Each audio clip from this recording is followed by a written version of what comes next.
Sa bawat pagtibok ng puso ay may pag-asa at sa bawat bag ng dugong na idodonate ay may buhay na naliligtas. Tama ka dyan, Profi. Kaya naman ngayong National Blood Donor Awareness Week, aalamin natin ang kahalagahan ng pagdodonate ng dugo at kung ano-ano ang mga positibong epekto nito sa ating katawan kasama ang Donor Recruitment Head ng Philippine Red Cross Blood Services. Walang iba, kundi si Nurse Hansel Centones. Good morning at welcome po sa Rise and Shine Pilipinas.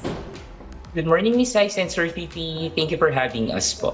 Thank you for being with us this morning, Sir Hansel. Para sa ating mga ka-RSP na sumusubaybay sa atin ngayon, ano po ba ang pangunahing layunin nitong National Blood Donor Awareness Week at bakit mahalagang ipagdiwang ito taon-taon? Actually, sir, we are celebrating the National Blood Donors Month for July kasi it's not a week, it's a month-long celebration by presidential proclamation by former Fidel V. Ramos. So we are acknowledging our blood donors, the blood donation partners, yung mga institution who would want and continuously partnering po with the Philippine Red Cross and other blood facilities na magsagip ng buhay po talaga for blood donation. So we take this opportunity talaga to acknowledge and recognize them for their hard work po.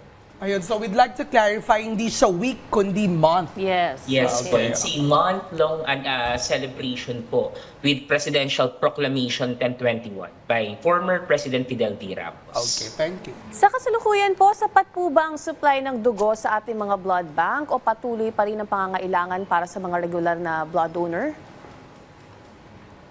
For the Philippine Red Cross po, sapat pa naman po ang supply ng blood. So every day po, we see to it that we do have blood donation activities. So ang Philippine Red Cross po ay may 112 blood facilities nationwide. So every day po, we try to have at least one blood donation. Dito po sa NCR, meron po kaming 3 blood donation every day. Kaya kahit continuous po yung, kahit adequate po yung supply namin, tuloy-tuloy pa rin po kasi ang pangangailangan ng dugo. So every day po, we see to it na may blood donation activities po tayo. Alright. So, Okay, Nurse Hansel, marami pa rin pong nag-alinlangan na mag-donate ng dugo dahil sa iba't ibang paniniwala at maling impormasyon. Ano pong ilan sa karaniwang myths tungkol sa blood donation na naisip po linawin?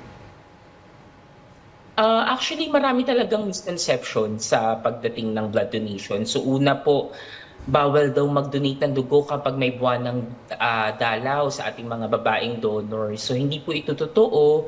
Pwede pong mag-donate kahit may buwan ng dalaw po sila as long as pumasa sa hemoglobin check at pinayagan po ng doktor. Another thing po is kapag may tattoo or piercing po, ang akala nila bawal na mag-donate ng dugo. Pero maaari pa rin po magbigay ng dugo as long as tumagal na ito ng 1 taon at pwede na po silang magbigay ng dugo. So another din po, kapag po daw nagka-dengue, bawal na mag-donate ng dugo. So pwede pa rin pong mag-donate ng dugo. So a year after, kung nabigyan sila ng transfusion, a year after that, or kapag naka-recover agad, we see to it na ma-check up siya ng doctor namin on site at mapapayagan pong mag-donate ng blood. So last po, kapag po daw nag-donate ng dugo, mauubusan or mababawasan daw sila ng dugo sa katawan. So hindi po yung totoo. Konti lang po yung kinukuha ng dugo ng natin for blood donation. It's just 450 ml para lang po maliit na mineral water. And this is therapeutic blood loss. Ibig sabihin, hindi po ito nakakasama sa katawan ng tao kapag nag-lose ka ng ganito karaming. So yun po yung iba, some of myths and misconception po na naririnig natin pagdating sa blood donation. yes, magandang alamin yung mga yan para ma-encourage din sila. So sino-sino po ba, Nurse Hansel, yung maaring maging blood donor and ano-ano yung mga pangunahing requirements at kondisyon ng tao bago makapag-donate ng dugo? Meron po ba nito? Okay po. So sa mga willing po mag-donate ng dugo, ang unang-una talagang requirement natin is yung mga healthy individuals and yung may willingness to save lives through blood donation. Yun po talaga yung unang-una nating requirement kasi ang pagdodonate po ng dugo ay pagbo-volunteer. Binibigay po natin yung idea ng volunteerism at altruism po. So voluntary po silang nagbibigay ng dugo. So kung feeling nyo po well and healthy kayo, pwede po kayo mag-try mag-donate ng dugo kasi dadaan naman po kayo sa screening So, we ensure po na yung blood donation will be safe po para sa inyo. So, yun po yung una-una natin. Dapat feeling well, safe and healthy po kayo on the time of blood donation. Then, wala naman pong fasting. Wag po kayo mag-aalala kasi may mga medical officer tayo, may doctor, may nurses, may medtech po tayo to screen you to ensure na maganda po yung magiging experience yung for blood donation. Meron po bang age limit? Like pati yung mga minors, maaari po ba silang mag-donate kapag kinakailangan? In case of emergency? Starting at 16 to 17 years old, pwede na pong mag-donate ng blood as long as meron po silang dalang guardian's consent. And from 18 to 60 years old, generally, pwede na po silang magbigay ng dugo. But if you are medyo umangat na po sa senior citizen, 61 to 65 po ang limit natin, dapat po at least nakapag-donate na once para alam po natin kung ano yung previous or ano po yung naging effect sa kanila ng blood donation. So yun po, if you are 16 to 17, you can start donating blood as long as you do have your guardian's consent. But generally, from 18 to 60, pwede na po kayong mag-try magbigay ng dugo. Nurse Hansel, bilang panghuli, saan po maaaring magpunta ang ating mga ka-RSP na nais mag-donate ng dugo? At ano na rin po yung mensahe upang hikayatin ang mas marami pang Pilipino na maging regular na blood donor? Yes po. Sa mga gusto pong magbigay ng dugo or magsagip ng buhay through voluntary blood donation, ang Philippine Red Cross po ay merong 112 blood facilities nationwide.